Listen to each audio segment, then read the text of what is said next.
Hi, this is James Melendez, James a Wine Guy, here to share this wine with you today. It's Chamisal Vineyards Stainless Steel Chardonnay Central Coast 2011 vintage, and a little closer inspection here. Great label, and I'll show you one of their non-stainless steel labels. Very well done, and I love the name. And for me, when I think of Chamisal, I think of the New Mexico flower, which I believe is the same as what is termed as a chamis. In New Mexico, it's called a chamisa. And this winery is called Chamisal, and that's named after both the flowering plant as well as the land grant.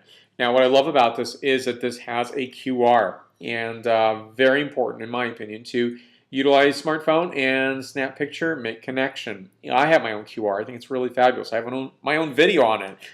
Very well done. I think it's really remarkable. Now, here, as I promised to show you, the standard oat label versus the stainless steel label. I do believe consumer is looking for this. I think people are searching this out. They are looking for stainless steel Chardonnay and seeking a different definition of what Chardonnay can be.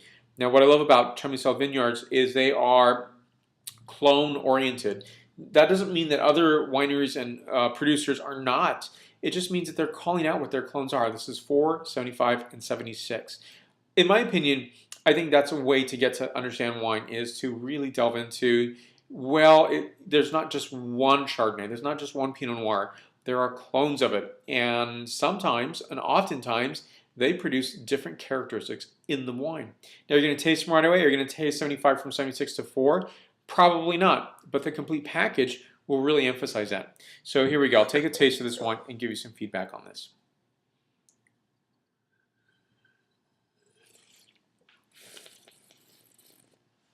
Nicely done. Now, what I find very interesting is that Chardonnay has either a problem with being overly oaked, overly buttery, and yet sometimes it also is the opposite, which is, well, because it doesn't have enough oak, because it maybe not have malolactic fermentation, it's a neutral wine. And I think that it depends where it's coming from. I hate to use blanket statements like that because I don't think they're always correct. It would be like maybe I think some vodka drinkers would, if you said to a vodka drinker, I think all vodkas are the same. And I think you get a pretty stiff argument that it is not. So I would say that for Chardonnay as well. I'm very cautious to not throw it under the bus, if you will, the wine bus, or the not liking bus is probably the better way of saying that. So getting back to the characteristics of this wine, beautiful notes of preserved lemon, green apple, white tea, and a bit of sesame. And I think that's a beauty of stainless steel, is you get back to fruit versus, complete essence of oak. It can handle it, but I think to a certain point, I think you're going to see a lot of winemaking styles that do touch some neutral oak, or maybe some partially new, but not completely new, not medium plus, not heavy toasting as you might have seen a long time ago, because Chardonnay can do that, but it becomes a candy at that point versus a wine. I think there's a lot more greater sensibilities when it comes to producing wine. So give this wine an 8.9 out of a 10.0 scale.